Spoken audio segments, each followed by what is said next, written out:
waiting for a few more people to connect in. So we'll just, but we might just start while we're waiting. I'm really delighted to have you join with us to talk about implementing better futures. I would like to start by acknowledging the traditional custodians of our country throughout Australia, wherever we are located, and recognise their continuing connection to land, waters and culture. We pay our respects to their elders past, present and emerging, and honour the core tenets of this connection. I'm calling in from the land of the Gadigal people of the Eora Nation and thank them every day as I enjoy the benefits of their care and love of this place. As the Australian Aboriginal proverb says, we are all visitors to this time, this place. We are just passing through. Our purpose here is to observe, to learn, to grow, to love, and then we return home. I hope that what we discuss today can help us on that journey. My name is Caroline Pidcock. I was born in Grafton on the mighty Clarence River in the land of the 𝗕𝗂𝘁𝗂𝗺𝗃 Nation. I grew up in Sydney around the harbour in the land of the 𝗕𝗂𝗁𝗃 people and then moved to the land of the Gadigal people, both of the Eora Nation. My love for the water and bush can be attributed to the privilege I've enjoyed being connected to these places. Well, we live in incredible times. The evidence of the climate and biodiversity emergency that is current is shaping all we do. And the summer we had last year, the drought, the floods, and now COVID, and they're all connected. It's clear that our old normal is not sustainable and not able to create the future we need. Australian architects declare is pleased to be part of the built environment sector of the Better Futures Australia, which is bringing together all sectors of and communities to build cross-sectoral networks and bridge the divides. We're doing this by showcasing individual and collaborative climate action so we can all invite all Australians to see themselves delivering the real world opportunities and solutions. It is critical that we seize upon this unique moment in time to co-design climate action and joint advocacy plans that challenge Australia's leaders to join. This will enable us to promote a platform all Australians can own, to drive ambitious climate action and to flip the narrative. And, out of the federal government, it is happening right now. And this week I'm sensing it even more strongly than I have before. Together we can demonstrate society-wide action and support to drive momentum, which we hope will leverage international pleasure at COP26 to positively influence the Australian government to deliver credible long-term national climate policy. The co-conveners behind the sector working groups are doing excellent work, and I would like to acknowledge and thank them for this. In particular, I'd like to thank 𝗕𝗂𝘁𝗂𝗺𝗃. On Monday, 𝗕𝗲𝗺𝗃𝗺𝗃 skillfully led us as we heard from 4 inspirational speakers, Alison Page, Amanda Sturgeon, Megan Sharkey and Mitchell Jochum, as they talked about the better futures we can imagine. This afternoon, I'm thrilled to bring together 3 more inspirational speakers to talk about how we are implementing better futures right now. So to our speakers. Dylan Combermary is meant to be in, but he's having trouble signing in. So perhaps someone can resend him the details. He's just sent me a text. So while we wait for him to get on board, we might go straight to David Ness. Dr. David Ness is an adjunct professor in UniSA STEM, University of South Australia, where he investigates ways of doing more with less, delivering more services with less resource consumption, carbon and cost. He was awarded the Arup Global Research Challenge 2017 to adapt the circular economy to the built environment, involving digitally enabled reuse of components and their provision via a novel service-oriented business model. David currently leads a project to rethink carbon benchmarks and metrics in construction, leading to possible carbon budgets for buildings with a commitment to the Sustainable Development Goals and global equity. He has advised UN ESCAP and UN Habitat on green growth, eco-efficient and inclusive infrastructure, and adapting to climate change. David has over 100 research publications, including the impact of overbuilding on people and the planet, and Growth in Floor Area, the Blind Spot in Cutting Carbon, while he co-edited The Green Economy and its Implementation in China. I really look forward to hearing from you today, David. Thank you very much, Carolyn, and welcome to everyone. My talk is about beyond circularity, net zero carbon by building smaller, smarter, and less.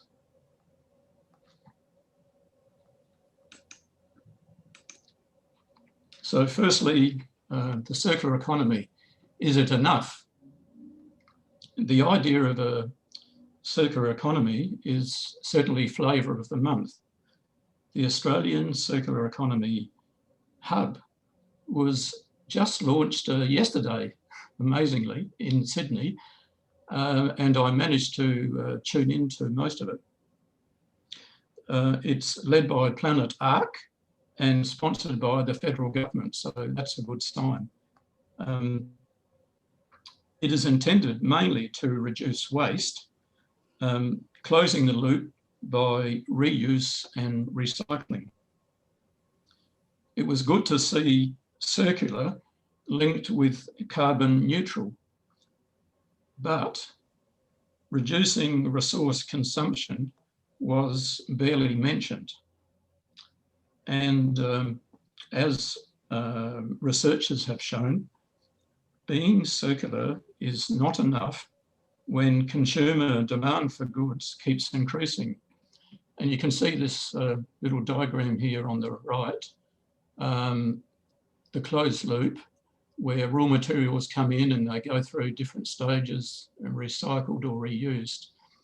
But the problem is that when demand keeps increasing, then more raw materials come in, and so it's not really a closed loop. Excuse me, David. Yeah. Sorry to interrupt you, but we can't see your slides. I'm not sure if you've got your screen share on. Oh, sorry, that's no good. Can you? How do I? The green button down the share screen. I can't see it. Whatever you did before worked. Yeah, on the control panel on your Zoom, there's a button that should be green. It says share screen. No, I'll have to go out again, I think. Just a sec. No, because I'm set up to present. Are you running two screens maybe? No, I don't think. What can we do? You can't see a green screen share button down the bottom? String of the screen? Now. I can share mine. No, I can try again. Do you want me to try again? Yeah, sure. Huh, that's worked. Sorry about that. So I'll go to from the beginning, and I'll just start there again, but then I'll keep going. So everyone can see, I hope now. As I was saying, the just being circular is not enough when demand for goods keeps increasing. Hence, beyond circularity is necessary to reach net zero and more, not just being circular.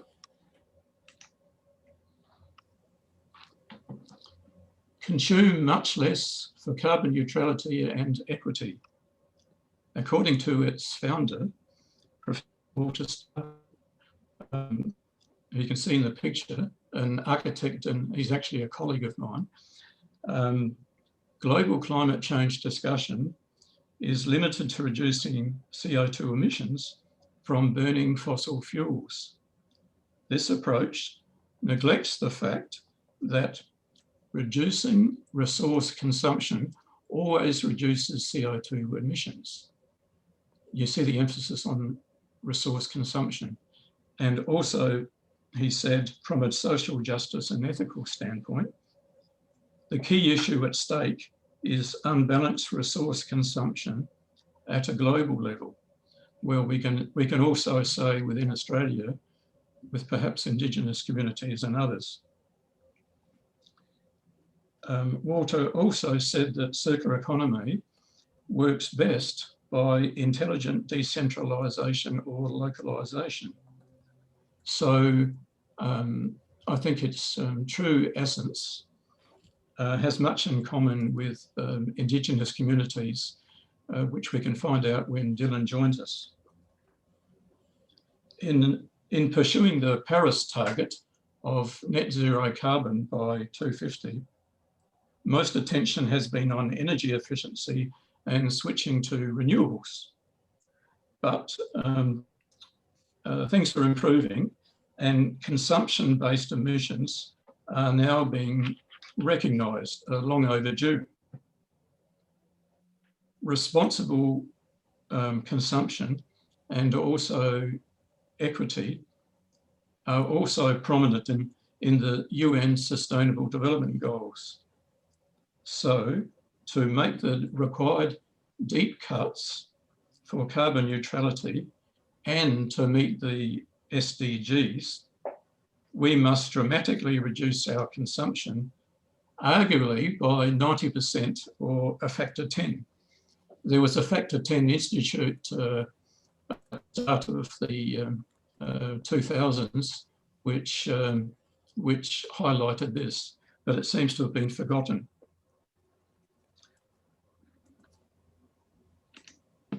Now, what does this mean for the built environment and net zero carbon?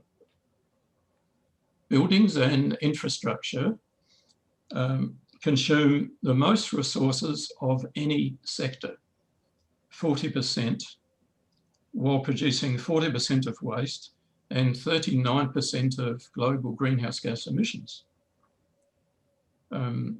As I said, attention has been on operational emissions, but now it's moving to consumption-based emissions, including those embodied in the production of goods and products used in construction. That's called embodied carbon. And embodied carbon is now being brought up front by the World Green Building Council, the WGBC, and others. So that's good.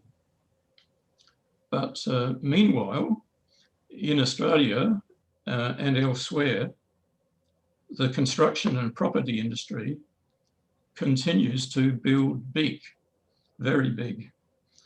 Every day we read about another $30 million office tower of 25 stories, or apartment towers, or casinos. So we're building big.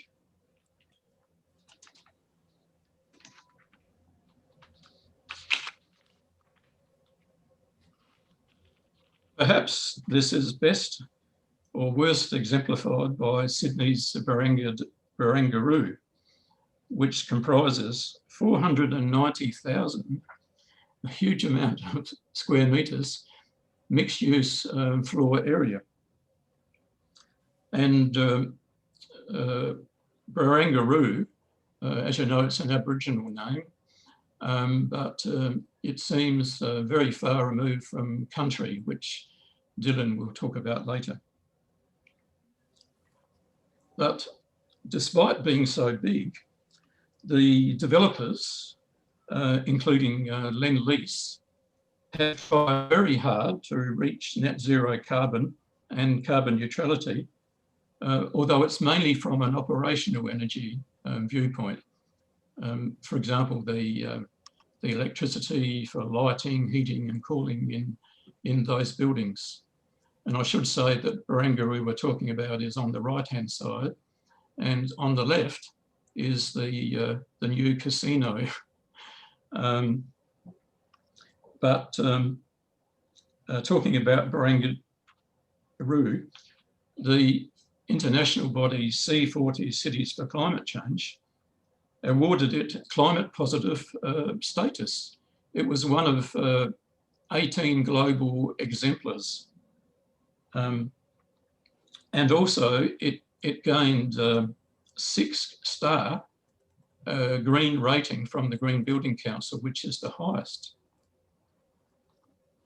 And also an attempt was made to use recycled and low carbon materials. And I believe the low carbon materials were said to be about 20%. And Lend-Lease is among the most sustainability conscious developers, with its international house at Barangaroo South, you can see underneath there, built using timber. And it's really a marvellous building, I must say. And Lend-Lease has a policy about embodied carbon, realising that carbon pricing is very likely.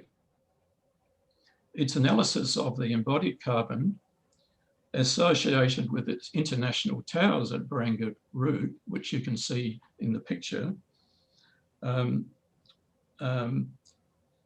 revealed that a price of between $50 and $100 Australian per tonne of carbon would have resulted in an embodied carbon liability of between 15.3 to 30.6 million for this one project alone. So Lend-Lease and the industry have tried so hard, and they've got some plates. So what do they need to do more to reach net zero? What is missing? What seems missing is the sheer size of Barangaroo and the massive resource consumption with its associated carbon. And also, one might ask, why was it required in the first place, especially the huge adjoining casino?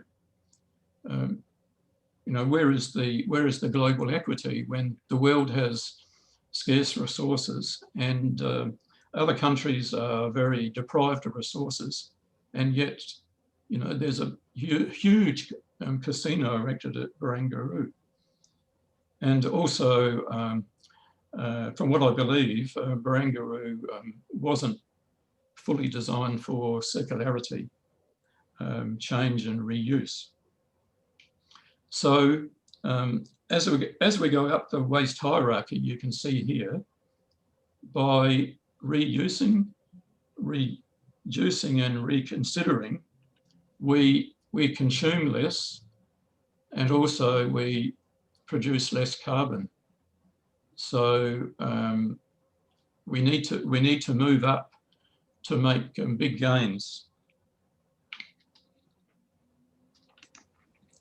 Now this diagram, carbon reduction potential, originates from the UK Infrastructure Carbon Review, which is 7 years ago, 2013. It shows that most carbon, 100% you can see there on the diagram, can be saved during the planning phase. Down the bottom here are the different phases of a project. Most carbon can be saved by build nothing, by questioning the need to build at all and considering alternatives, such as sharing with others or using existing space more intensively, those kind of things. And at the design phase, you can see the design phase there, we should consider building less. You can see build less, and such as by adapting existing assets, and by that we can save up to 80% carbon. Or going down, we can build clever and smart using low carbon materials, and we can save around 50%. Now, our response to COVID-19 has shown that it is possible to provide many services by digital means, such as we're doing now, reducing the need for physical space and for travel. So we are showing that it is possible to save up to 100% carbon just by changing the way we operate. And my university, the University of South Australia, has been teaching totally online during the lockdowns, which questions the need for teaching spaces. But why do we need more office towers when businesses can operate remotely? In my city, Adelaide, walking through the street today, I could see, you know, construction of office towers underway. It just seems wrong. And COVID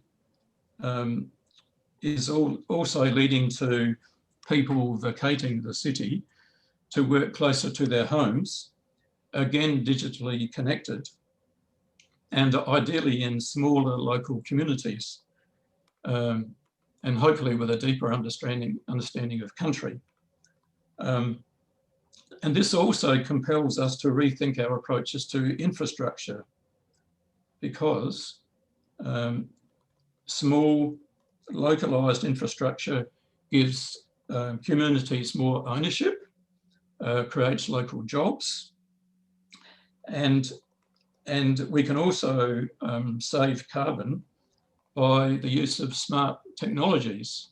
And for example, I've been talking recently with Simon Graham of ClimateWorks, because ClimateWorks are leading a project to reshape infrastructure for a low carbon future. And we discussed the possibility of, for example, self-guided trams, which, pardon me, they're being used in China, and I think they're being used in Brisbane.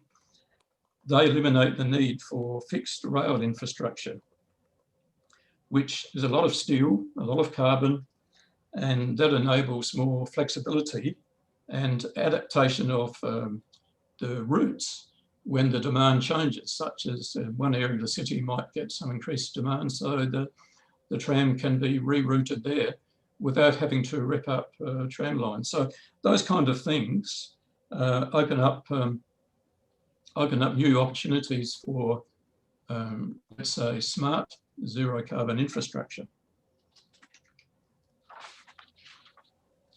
Now, just to finish off,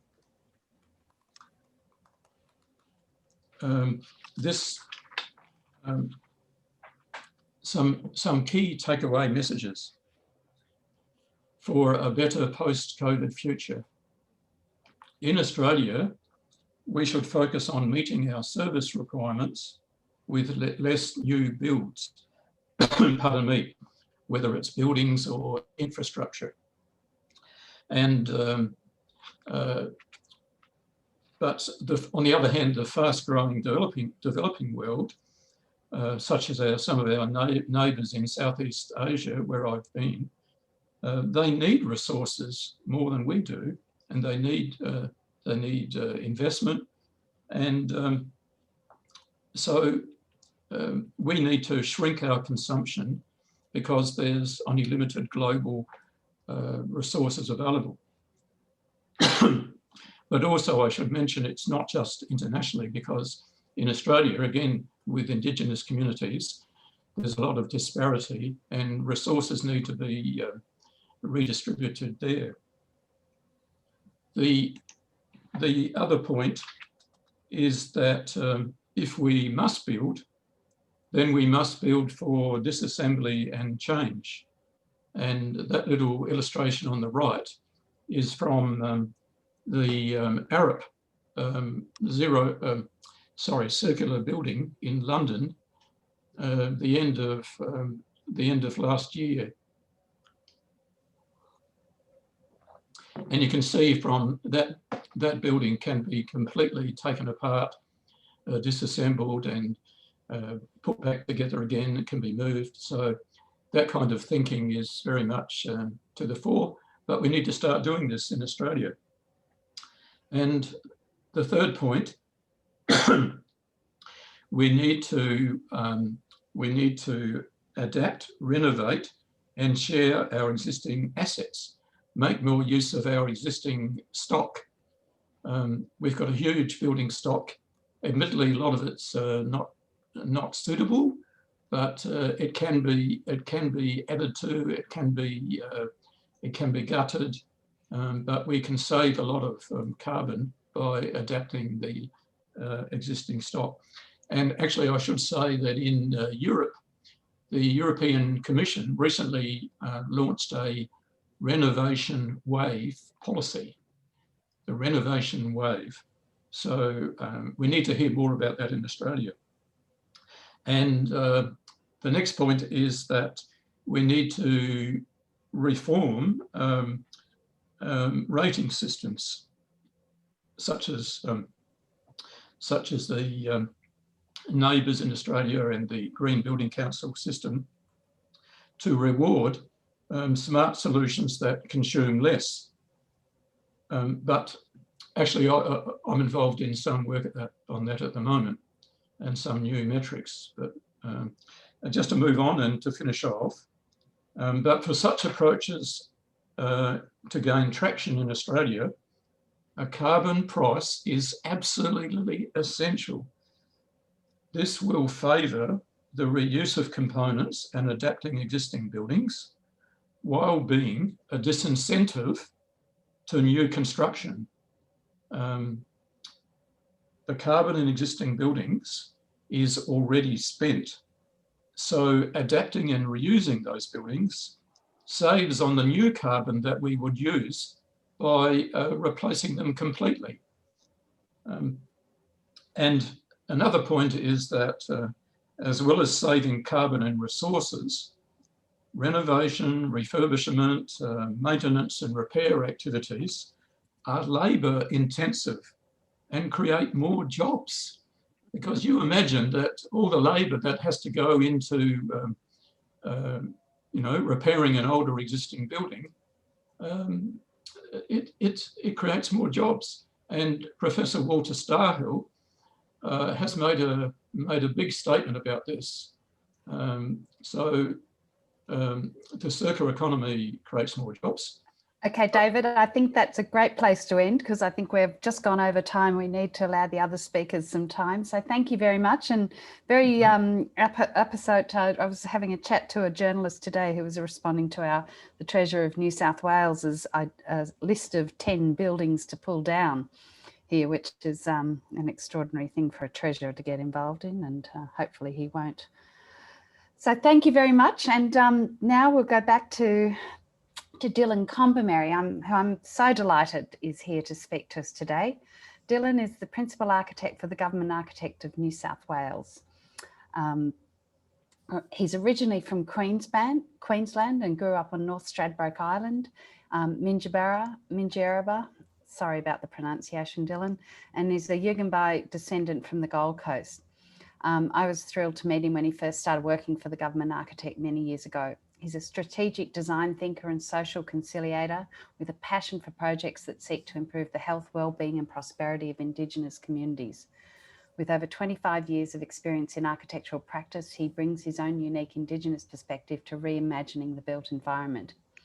During this time, Dylan has also been teaching and lecturing globally in many forums to shine a light on the hidden value of Indigenous knowledge and how it can positively influence private and public agencies to deliver better outcomes for the built and natural environment. I'm so excited about your contribution and talking to us about designing with country, which is something that we are long overdue in knowing all about. So welcome, Dylan. Thanks, Caroline. I'm going to try my best to share screen. Did that work? Yep, great. Okay.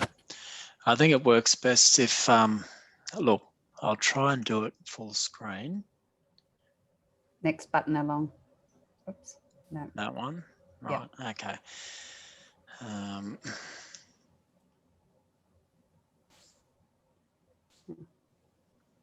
Can you see that? No, you've just escaped. Go back to that button. Yep. Okay. let's give this a whirl. It's late in the day, so we'll get through this as quickly as we can. Connecting with country. I'll talk to you today about, we're very excited. We've finally finished our Connecting with Country framework document, and it's due to be released next week. So hold on to your hats for that. The overarching statement of intent for Connecting with Country, the document itself, is that through our projects, we can help support the health and well-being of country by valuing and respecting being guided by Aboriginal people who know best. If we care for country, she will care for us.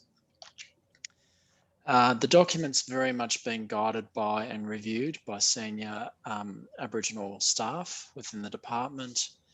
And we've had a fairly targeted consultation process with and collaboration process with Aboriginal people, local government and other government agencies. It's largely been Sydney focused, and we're hoping that in the 12-month testing of the framework next year, that will go more broadly through New South Wales. There are long-term strategic goals. There are 3 of them: to reduce the impacts of natural events such as fire, drought. I can't quite see I'm in the way. Anyway, through sustainable land and water use practices, you can read it, to value and respect Aboriginal cultural knowledge with Aboriginal people co-leading design and development of all New South Wales infrastructure. And the third one's probably the most important one that's emerging and we're hearing from the community, is to ensure country is cared for appropriately, and that the sensitive sites that that we have are available to Aboriginal people to continue their access to homelands so that they can practice their ongoing culture and care for country. These goals also underpin the evaluation and the indicators for success that I'll talk about a little bit later in slides to come. So it sits very much within the New South Wales policy context. The centre bubble there is Connecting with Country. Some of you may have seen the Designing with Country discussion paper that really introduces the ideas that we've captured within Connecting with Country. And this all feeds up into the department's overarching strategy called Our Place on Country, and that's available online as well. So this all fits in and draws down from the Premier's priority, the Aboriginal Affairs Ochre Plan, very much from feedback from the Aboriginal community and the aspirations that they have. We're also we're responding to the recent amendments to the HNNA Act, which includes for the protection and maintenance of culture generally, but specifically Aboriginal culture and heritage. And all of our guidance within the office is very much informed by that central piece, Connecting with Country. It also is influenced more widely from obviously our historical context, a lot of our thought leadership that's been coming from academics like 𝗕𝗲𝗺𝗺𝗺𝗺, that wonderful book by 𝗕𝗲𝗺𝗺𝗺𝗺, The Greatest Estate on Earth, Bruce Pascoe's book, Dark Emu, and more recently, Victor Stephenson's Fire Country. Again, very much influenced by the environmental crisis that we all have to wake up to, that we have climate change, the droughts and the bushfires that we've experienced. And I would even suggest COVID is a result of the environmental crisis. So the New South Wales state context, as I said, the federal context is around closing the gap and maybe the constitutional reform statement from the heart, and the international context around the UN Sustainable Development Goals and the Declaration of Indigenous Rights. And finally, advocacy for change. So political and community leaders, both Aboriginal and non-Aboriginal, advocating over many years to restore the rights of country, Aboriginal people and their culture. And a really fascinating case study, and I'll get to the case studies later on, but while I'm thinking of it, one of the brilliant case studies, international case studies, is the legal rights that have been given to the Wanganui River in New Zealand. So the iwi, the local iwi, the local traditional custodians can actually bring litigate against people who offend the river. Brilliant. So I think Victoria has something similar with the Yarra River, and I think it's time for New South Wales to have something very similar. So starting with country, without assuming that we know what country means, in fact, it is hard to define, and we don't do that within the document. There are many versions, there are common themes, that it's certainly not the rolling hills beyond the city boundaries, that it has personhood, so we often refer to country as she. It includes the land, the sky and the water, and incorporates knowledge and cultural practice. People are very much part of country, and our identity is derived from our relationship with her. So it's very, very much a different way of thinking, and it's going to be very challenging for a lot of people. A lot of people will be very uncomfortable with this change of thinking, and it's very much to do with a cultural bias that a dominant culture within each society wishes to defend their cultural framework above all others. That's just a human condition. And so what we're trying to do, the goodwill is there, but we're trying to shift people's thinking from what they understand within their own cultural framework to trying to take on other knowledge systems, including Aboriginal cultural knowledge. So we've seen the map of Aboriginal Australia, a lot of us, but that isn't everything. That does not define in itself Aboriginal identity. So it's very much about places that are significant to us. So in my case, where I'm from, in that sense, where generations before me, and we say we are from a place, that map helps to define that. But it's also to do with our relationship with community. So those relationships between place and community and the cultural values that are shaped by those relationships help to define our identity. And the research tells us, very deep research, it's widely accepted that identity is directly related to the health and well-being of people. So the stronger we have and more confident we are, the more likely we are to prosper. And conversely, the truth is that if we are disenfranchised and disconnected from our community and places, we're more likely to suffer. We are always on country. We are all always on country. And so, you know, many of our parks and roads are the original gathering places and tracks that were built by Aboriginal people. And Hyde Park here in this image in the background was originally a contest ground. So this is where mob men generally would come together in a sense like a court. And if there was a skirmish or a problem between communities, they would sort it out on these sacred grounds. And strangely enough, or not so strangely enough, a lot of these early post-contact sites have a reference to their original use. So here we have the park, which is to commemorate and remember our war efforts. In fact, it was originally a contest ground. And a lot of our early hospitals, for example, were healing grounds, and churches were often put on sacred grounds and so on. So country tells us who she is and what her purpose is. For example, Parramatta is the eel's water place, but it's actually the resting of the eels before the female eels actually, before they prepare for the long journey back out to sea. Country names us, Aboriginal people. We do not name her. So the Gadigal are the grass tree people. Country has given us our language. So Gulgulgara is the Wiradjuri word for Kookaburra.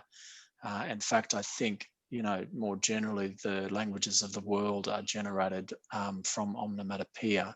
So what we hear from country, we repeat back to her. And then finally, country provides us with our law, our cultural values, our social behaviour, and so on. So these two diagrams we've talked to for a little bit in various forums. The document and connecting with country is very much moving away from a human-centered approach, which for a long time was seen as you know, a good way to design and plan, that you think about people. But the danger is that if you think just about people or center on the human, then everything else falls secondary. So we're saying that country-centered approach, the First Nations worldview, is that we are all together, all living, non-living entities, humans included. We all have an equal part to play and to support one another. Quickly, it's broken into 3 parts. So the first part covers what I've just described. The second part is around strategies. Then how do we connect with country? So we need to develop a cultural awareness first before we can claim to be able to connect with country. And there are 4 key pathways that we describe in the document. So having mutually beneficial relationships with country, and with Aboriginal communities. So it's not just what nature, for example, can give us. And so the greening of Sydney, you know, with the sort of the increasing heat of the city and this push to increase tree canopy, we should think more about the tree, not just as a commodity, but as something that's living and that we have a relationship to. So I think there is a design implication in how we deal with that. The second pathway is about learning from country. And when you walk country, we say, as a traditional cultural practice, particularly with elders, you learn from country. So not just seeing, but listening and smelling and touching and so on. And the idea that you move, the science tells us that the brain, the cerebellum, which is linked to the vestibular, actually feeds into the cerebrum of the problem-solving part of the brain. It's how we best learn. So by moving is how we best learn. The third pathway, sharing knowledge to find solutions. This is, again, to try and get out of our cultural bias and open up different ways of knowing to find the innovative solutions. And this goes very much to the topic of this forum, you know, Better Futures, is how do we then find the solutions to those very complex problems that we're facing. And finally, cultural expression actually is knowledge. So it's not just the wonder of the art and the dance and the performance and the narrative. It actually is the best way that Aboriginal people, in fact, people around the world, can express the knowledge that they have gathered over a long period of time associated with a particular place. And so if we see cultural expression not as something that we can apply to our designs and our places, but as knowledge. And I'll get to this actually in one of the case studies. Good design for us, good connecting with design, connecting with country design practices is more around behaviour than appearance. And I'll try and unpack that a little bit. The second strategy, there are only 2. The second strategy is around how we rethink project life cycles. So the standard life cycle for a project is we form the project, design, deliver, and then maintain. And we're suggesting that if you actually use different words, and Noam Chomsky, for example, the famous American linguist, says that thought and language are directly connected. The purpose of speaking is to express thought. And so if you think differently, if you speak differently, you think differently, and vice versa. So if we introduce slightly different language, we can get a slightly different output from those very business as usual approaches.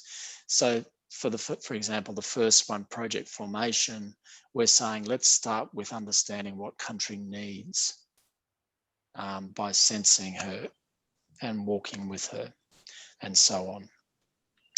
The implementation of the framework, as I said, will come next year, and to help project teams fulfill their commitment to country, we've got 7 commitments, and I'll quickly go to them. Here it is in a lot of detail. I won't go into that at all here, but in the document, you will see these 7 commitments. There'll be associated principles for action. And this dialogue is very important. We have moved from engagement to collaboration. We've moved from principles per se and vision to commitments to do something. This is what the community has told us. We are sick of telling you things and we don't know where that information goes. We want government in this case, and let's say industry, to commit to do something that actually helps to support the health and well-being of country. So measuring that success, as I said, those 3 strategic goals, there are primary preliminary indicators for success, but the third one in particular is actually about giving access to homelands. It's very critical to maintaining living cultural practices so that we can go on, we can continue to enjoy the cultural expression, as I said, performance, art, and so on. Then finally, with the case studies, there are a range of case studies in the document. There are not many. In fact, this is an emerging idea.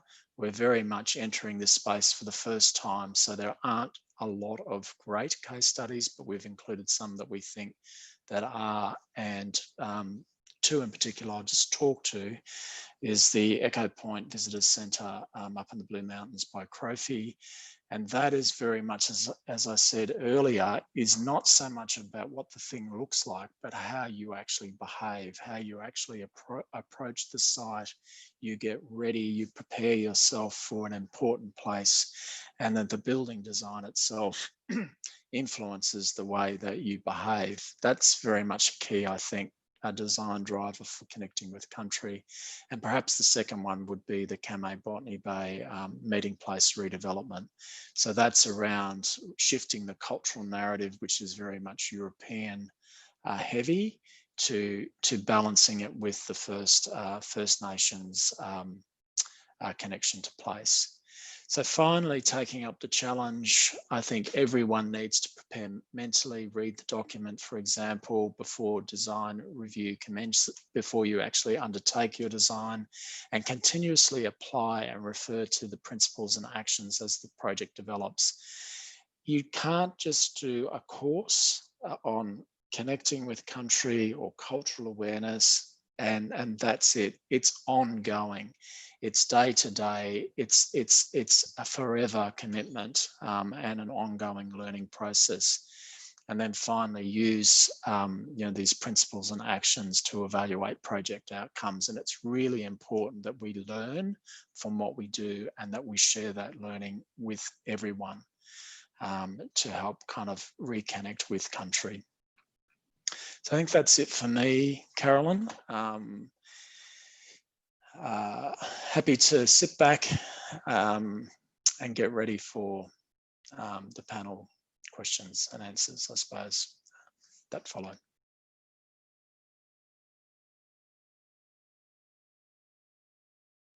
Okay, sorry, just a bit unmuted there. Dylan, thank you so much. I can't tell you how joyful I felt listening to you then. And I also can't tell you how pleased I am you've got this ready now at the end of this, as COVID comes to an end. We're all disrupted. We're all looking for new and better ways of doing things. And I think, boy, this is the way forward. So thank you so much.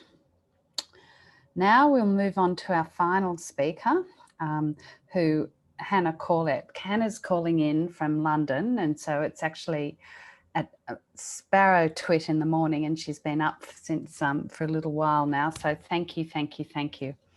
Hannah is the founder of HNNA. As well as being an internationally experienced practitioner for nearly 20 years, she has a highly successful track record of postgraduate teaching.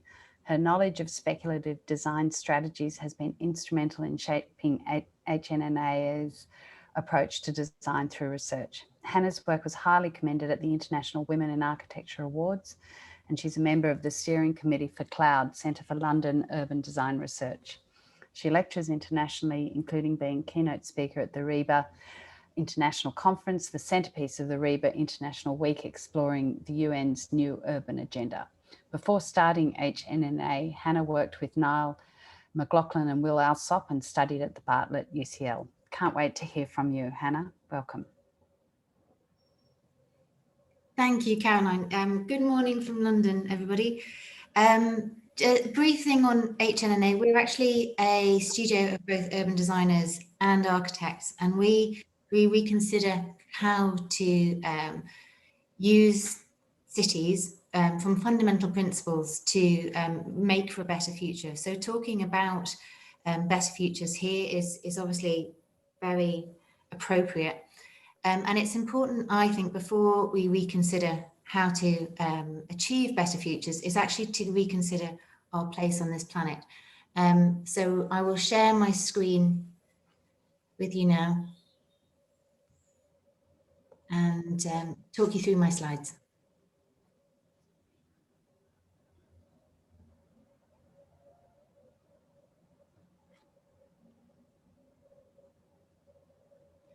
Now, in part, this, I think, relates very directly to the talk that David has given. And I think that what we must address when we consider our place on this planet is the space that we occupy. I mean, over the last century now, the human race has quadrupled in size, and we have turned half of all fertile land over to farmland, and we're occupying much of the rest.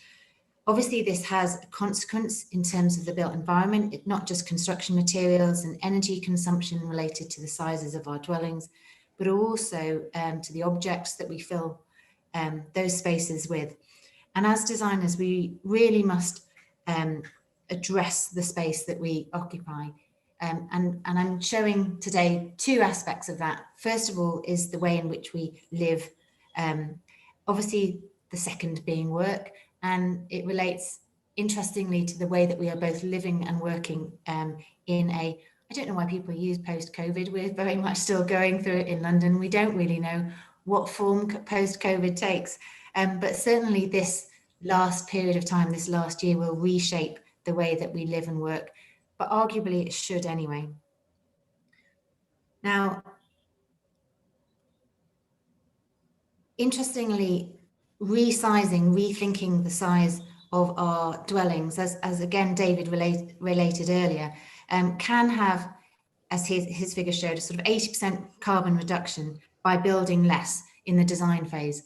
It's significant that this data shows that there is a very significant difference in the average size of our property. Obviously, this is this 2009 data comparative. Australia was then and still is the highest average property size. However, it's come down slightly. But you can see the range of property sizes, average property sizes, is significantly different, far more different than the range of sizes of the average human in those countries. And so why is that? We have to question that. I think it's fair to say when we look at population density that we are often inversely proportional to the density of the nations in which we occupy. And, you know, as this data supports, I think it's true to say that in a way, we as humans are kind of expanding gas. We will definitely fill the void that is available to us. And this is a culture that we really need to rethink, because by expanding, by taking over more space than we need, and instead judging things on a want basis, we are actually creating significant problems for the future, but significant problems for the land with which we occupy. Now, this is all of the data is further exacerbated when we look at the fact that average household sizes, these are figures for Australia, but the pattern is true across the world, are decreasing. So as our average property sizes are having a slightly incremental reduction, it isn't actually matched by the reduction of population size per household. So how do we take up less space? I think this is an interesting problem to address as architects and designers, but it's also obviously relates to other issues which I won't touch on today, such as issues of dietary requirements and farmland and our occupation of the global land in total. This is very specifically about the way that we live and work. Now, obviously communities and individuals have initiatives that are looking at this, that are trying to address it, but the truth is that it really doesn't scratch the surface of the potential in the way that regulation change would. And therefore, it's only actually with policy change that we can achieve a significant amount. Now, obviously, policy varies depending where you are on the globe, but there are a few key points that I've raised here that I think are reasonably universal. The first is to reconsider dwelling size and car dependency, and also to look at building heights and adjacency. Depending where you are, there's often a culture not of terracing and densification, but of an individual plot on an individual dwelling on an individual plot of land. Actually, if we reconsider that and actually look at forms of densification and adjacency, but also raising building heights where we can, where it's possible to, then that's a quick and easy way of densifying.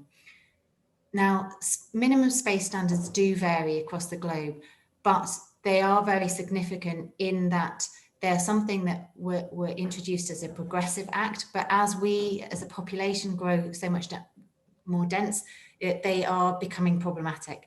And although it's considered generally, sometimes people view it as decreasing space standards as a sort of race to the bottom, it's actually possible to make it a positive change if it's combined with rent control and regulation of land value. Plot division. Typical plot division for intergenerational living and family dwellings has been something we've moved against, and again is something we should move back to support a denser way of occupying the land. Providing better financing to assist those on the housing ladder. The average age of those who achieve their first house and who move out of home is getting significantly older. And that is something that is problematic because of house prices rising in relation to salaries. So we need to think about the financing and the leasing and how to make that more flexible and to make it more accessible. The 15-minute city, through looking at this through urban planning, again, it relates in part to David's comments about a sort of support network and circular way of living. And it's a really positive thing in terms of densification. Ideally, the 15-minute excludes the car. Disincentivize consumption. It's just something we have to do across the board, but particularly within architecture and architectural materials. And by association, we need to penalise waste.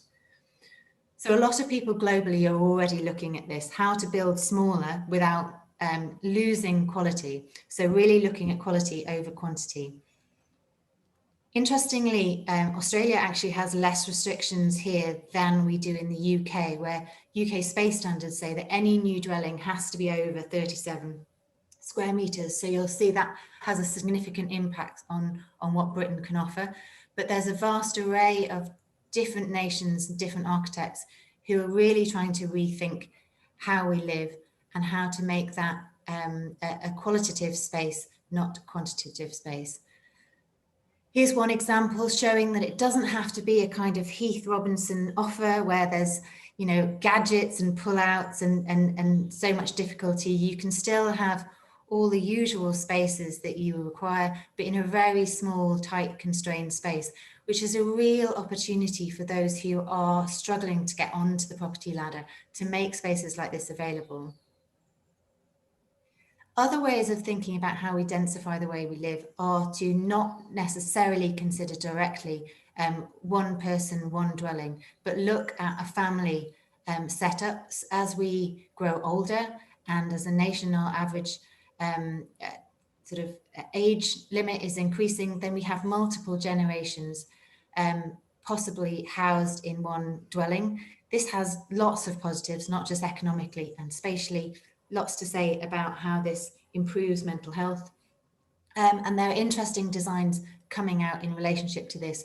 What's good is that it means that land can stay within a family, that you can move through, you can have some of the continuity that has been present in past generations of people attending the same schools. And I think it's a really positive thing for community. The other approach is co-living. Again, this is a good supporter for people starting on the housing ladder and getting at their first location, but it also is very positive in terms of people of an older generation who need to live in sort of supported housing. Again, lots of different approaches here. There are obviously new build options, as shown here in New York. There's the sort of looking at the interior layouts and the complexity of shared space, how that works with the public-private boundaries, as shown here in Japan. Then more of a sort of housing cooperative, housing collective network, which is becoming increasingly common. And again, quite a circular economy of support within that, looking at cooperative sharing of duties as well as space, as shown in the Netherlands. And then sometimes pop-up co-living. The London example here is an abandoned shopping arcade where they've actually put in very small, tight, compact housing units temporarily using a prefabricated system that can be relocated and reused when we have vacant properties. So on to work. The issue with working is slightly different because obviously we are questioning the way that we work. There aren't such fundamental spatial requirements in the same way that there are for living. And therefore we need to think about how our working environments address programming, how they address flexibility, and all to encourage a more efficient use of space. We at HNNA have for some years now been working on a master plan for the Greenwich Peninsula in London. We worked on the overall master plan, and we're also in the heart of the peninsula.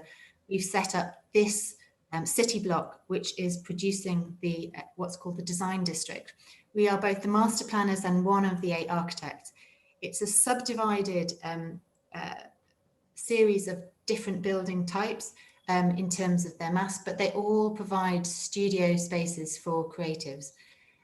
We set up a framework here to create an efficient framework that had enough constants to ensure affordability while still creating variety and supporting innovation.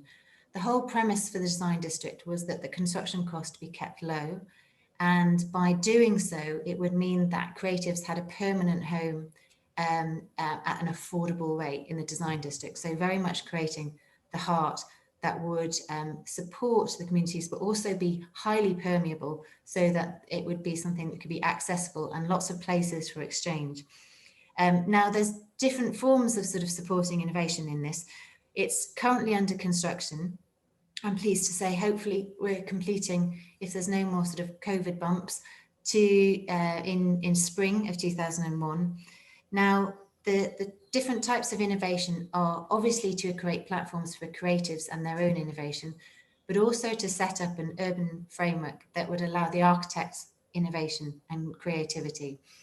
We set down this framework, which, as I said, is quite an efficient framework in terms of understanding ratio, understanding constraints, and both size and in relationship to the costs.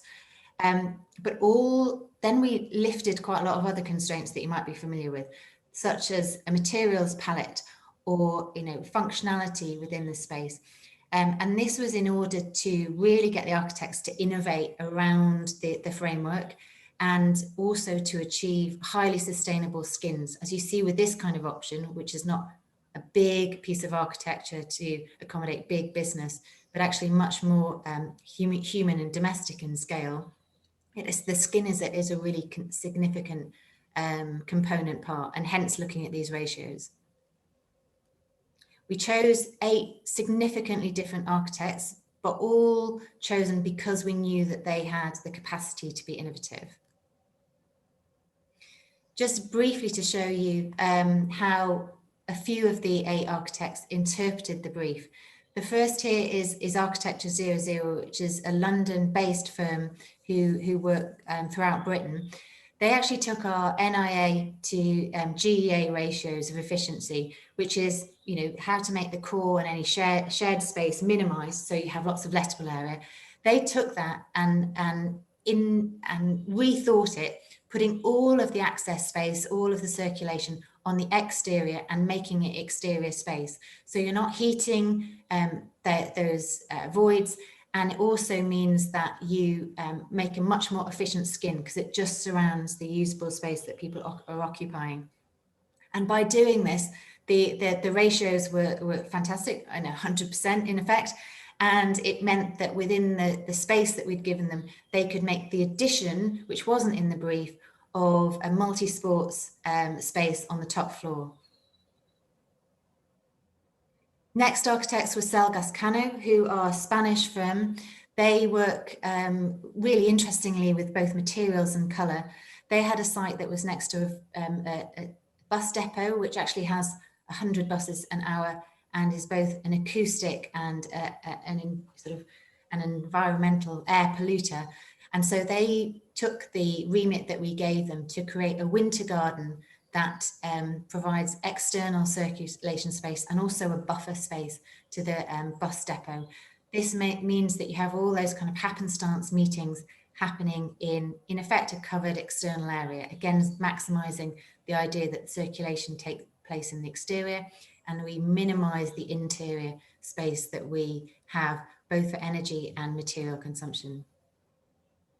6A understood that their two buildings had the opportunity to use north light, and so they chamfered their section. Instead of having rules that meant you had an extruded building, you had to take the ground floor and maximize it out, we actually gave a little bit of play, and they used this to introduce fantastic north light into the space and some really different spaces. The top floor there's fantastic, it's incredibly tall, so understanding that you don't necessarily have to take up floor plate to create sort of incredible spaces. But they said it was only possible to do this because of the master plan with a little bit of flexibility. Our own building actually understands that the sort of the plot division, because we had some play, could have these didn't have to be rectilinear, and creates these pockets of space. So even though we understand a lot of the people using this co-working space that's highly affordable will need to be rented by the desk, you still want a sense of ownership within that space. So even though your space is small, you need to identify it with it. And therefore we looked at creating undulating pockets of space within the plan, a very efficient plan in terms of the core to lettable area.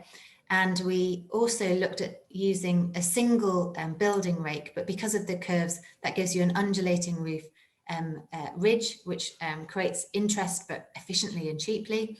And then within that space, we put in the pockets of external space that actually on the top floor that mean that you can have the sort of nice inside-outside relationship, bringing in light, but also again to reduce the amount of internal envelope to what you need, and then allowing external space to deliver in other regards.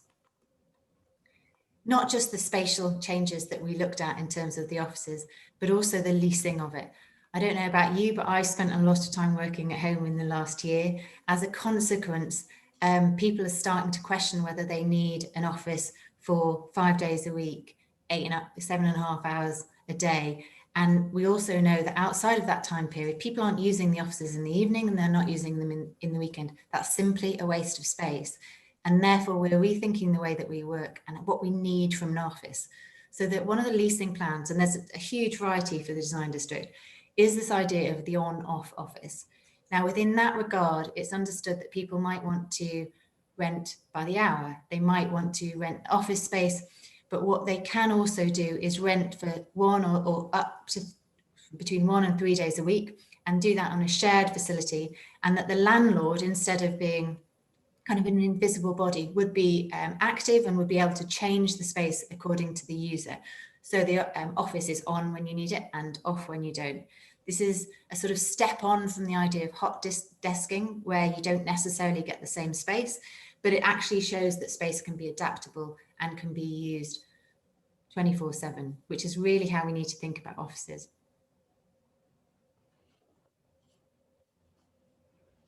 I will stop sharing. Okay. Well, thank you so much, Hannah. That was really inspiring and really, really interesting. Now we've got a couple of questions for all the speakers. Has Dylan gone, has he? Oh, that's disappointing. But anyway, I think there's obviously, we all need to be thinking and doing things differently.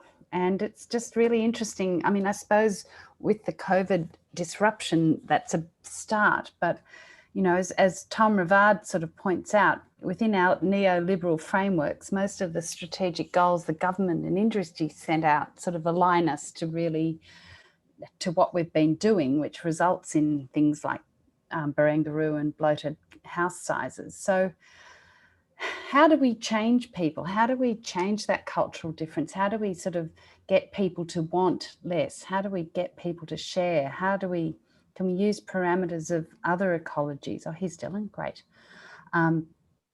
Rather than just be, and maybe set goals that are qualitative rather than being based on growth.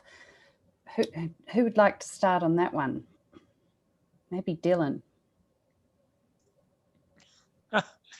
Just a simple question. Yeah, simple question. Well, as we kind of outline in our framework, and as I've been talking for a long time now, I think it is around this thing we call relationships, and it's not just about a business kind of interaction with the community where you have to speak to them because, you know, the planning department tells you you've got to do community consultation. So it's really through those relationships. And our senior executive, as an example, went out onto country last week, a couple of weeks ago during NAIDOC.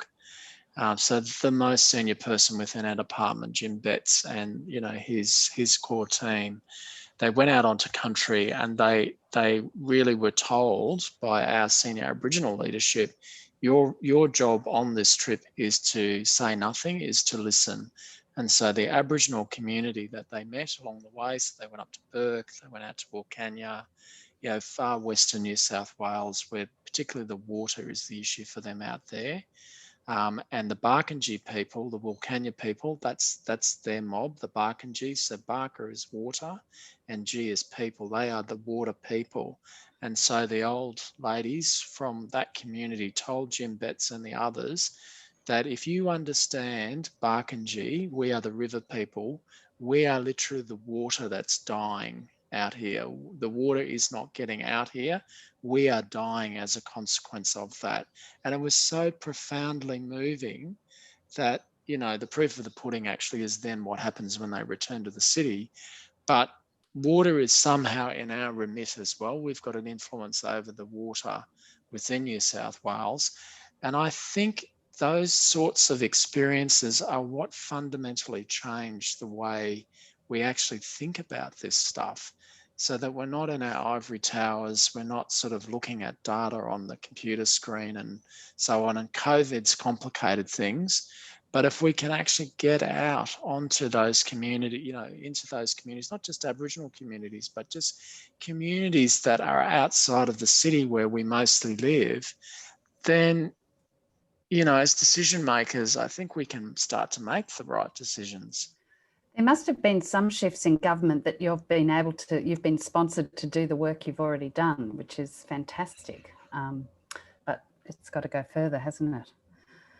How about you, Hannah? What's happening over in the UK? How do you sort of stop the greed and go for the quality and quantity rather than quantity?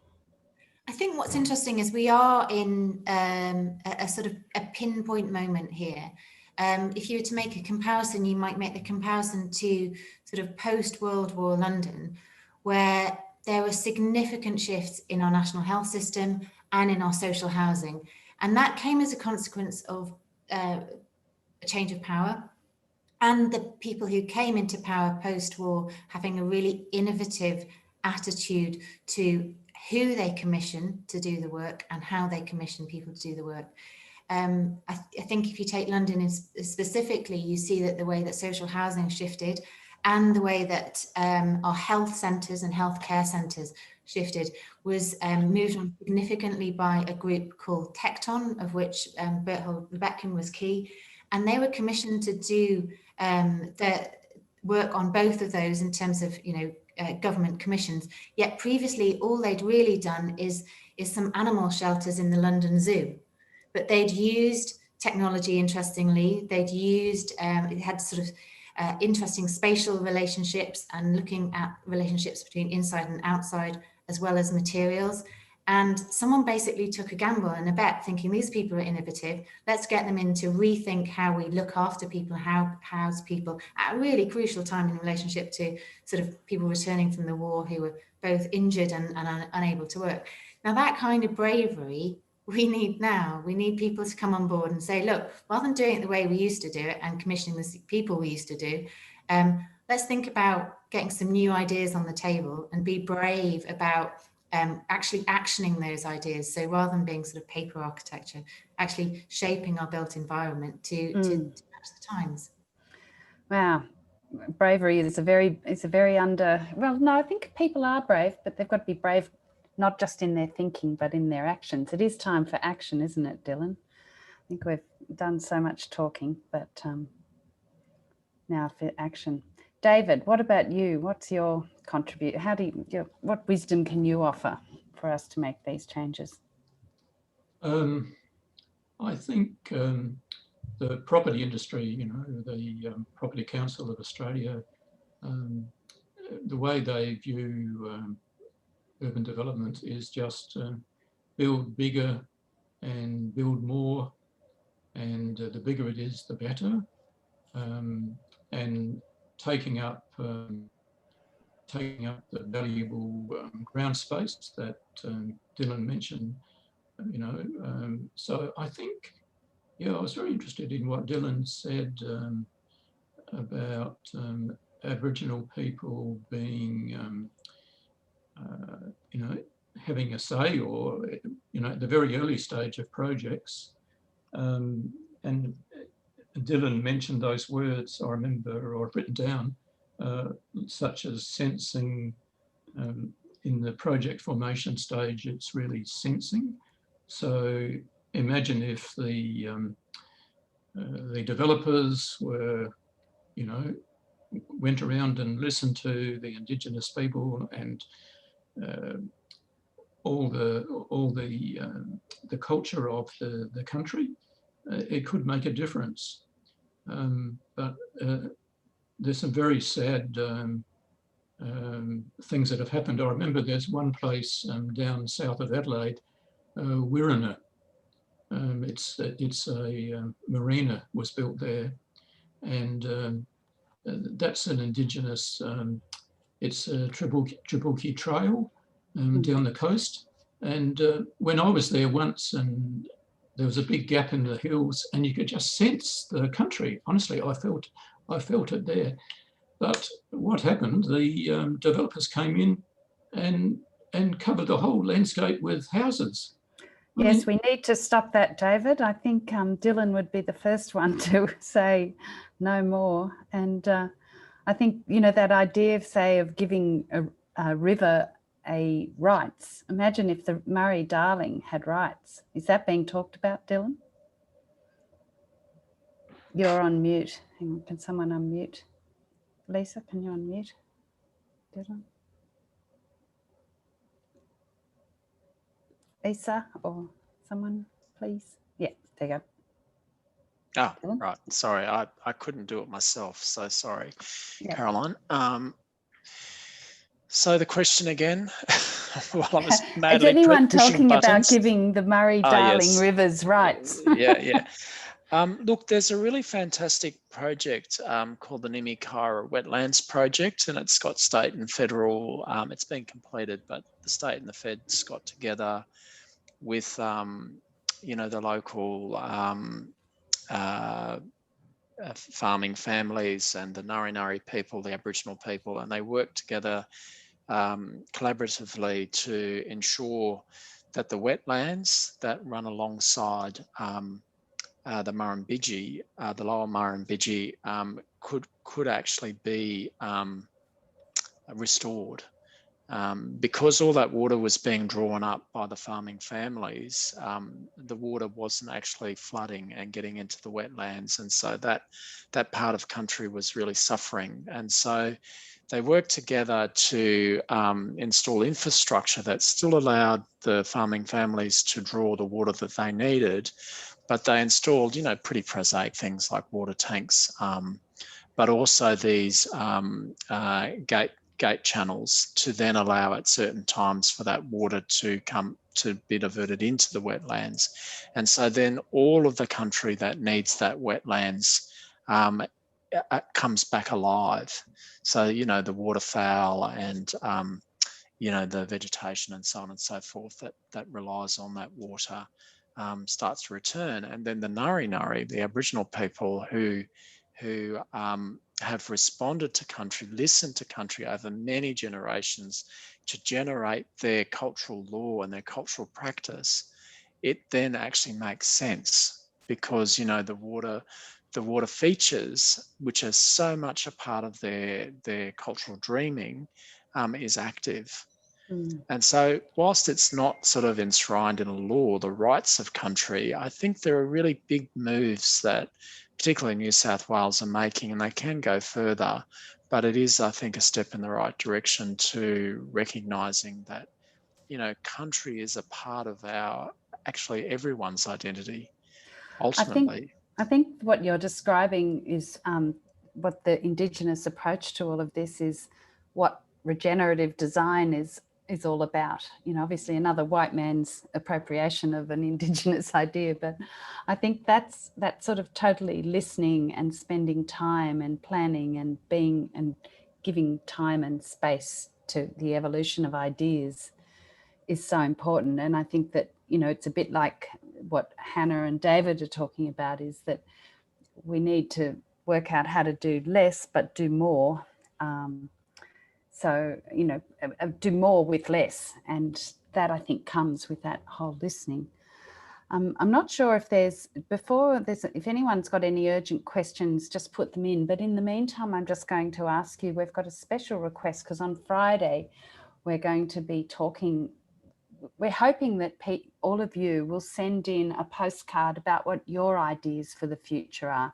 Lisa's posting that in the chat at the moment, but it's just a short visual and verbal discussion around what is your perfect future like? What could that be like? And just a simple idea, and then we'll be workshopping them in this talk on Friday. We also want you to go and sort of sign up for Better Futures Australia, because what we are trying to do is bring many people, many voices and many ideas together in this lead up to COP26 in Glasgow next year. And the more people who kind of sign up and get onto that, the better. I think Lisa's going to post a connection to that as well. So just as we come to the end of this, I'd just like each of you maybe to take a couple, give a bit of a summary of what do you think, what's the key 30-second takeaway, which is, again, right against you, Dylan, on the time issue, but, I think we are a bit time constrained, but just a short takeaway for each person about what we can do, what we can leave here and do to make the future better. Look, I do, it's a kind of a corny way of thinking about it, but it really does start in our own backyards. And if I take where I'm living on Wongal country in Dulwich Hill, Sydney, I'm very close to the Cooks River. And the Cooks River communities are brilliant, as is the Greenway communities that are very close by too. And they have volunteer groups that go out onto country, very regularly, and they clean up and they take out the weeds and they really look after their patch. And collectively, that has totally transformed the way the Cooks River is today as opposed to, say, 5 years, 10 years ago. So it's an incredibly, vital place now. People are out walking, cycling and so on and so forth. So I think and it's a ripple effect. It actually builds momentum. And, like I'm talking about it, I'm talking to you all about it. And that's I think, one very practical and simple and bite-sized way in which, we can all contribute to better futures. Yep, go and care for country. Yeah, in your backyard. Hannah, what's your takeaway? I think that in these times, we have the opportunity before vaccines and cures to the current pandemic, we have the opportunity to avoid slipping back into our previous behaviour and having this period of time to question it. And instead of questioning it in our own heads, which of course we should do, we really should use the opportunity to lobby for regulation change. If there's one thing this past year has shown us, is that change can be implemented quickly, both by governments and by ourselves in the way that we live, if it's wanted. And it's not only wanted, but it's actually needed. So we should all stop and consider before we slip back into old patterns, which people say after a year we won't, but we absolutely will, unless we actually take the time to assess now. Do consider what you do from the point of view of what's required, as opposed to a sort of luxury of what you want. And if you do that, I think that you can have a reduced footprint, both in terms of size, both in terms of economics, but also in terms of the world. And if there's one other sort of 2-hour thing that everyone can do, I would highly recommend watching A Life on Our Planet by David Attenborough, which I forced my two children to watch recently. And I mean, he's my hero, so I'm very pro him anyway. But if there's one sort of summary of what we're doing wrong and why now is the time to reconsider it, that's it. Thank you. I'm showing that in my apartment building this to the general people this Sunday. So, and finally, David, what's your last takeaway wisdom? Well, as I said, I would like to see a carbon price. When it was introduced before, it got dismissed, but now's the time, and that can be a real trigger to persuade developers and home builders just to consider the size of what they're doing. Yeah. Because the bigger it is, the more carbon. That example I gave of Barangaroo and Lend-Lease was up to about $30 million. So that, I think that can change people's behaviour. So the carbon price, and then I think with COVID, with the new ways of working, it's going to put more emphasis on localisation and doing things at local community level. And on the other day, I listened to the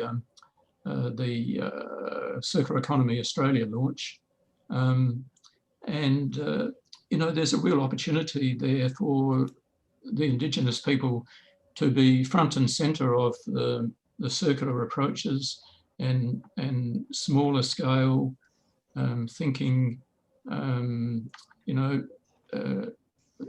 So I think I'll end there. But thank you very much. Maybe they're big scale thinking, small scale doing. That's what I was trying to say.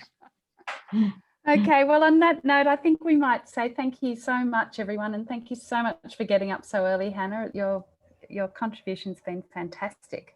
I'm only getting up behind me, you can see. And for all those who are online, our final talk is on Friday night, but we'd really love to see your postcards about what we should be doing, what our future should be. Just a really simple idea, just easily expressed, and we'll be having a lot of fun with that on Friday afternoon. So on that note, I'll say thank you very much and goodbye, and we'll see you soon, and we'll send out a copy of this talk later. So thank you very much. Goodbye. All right, thanks, Bye. Caroline. Thank you. Pleasure.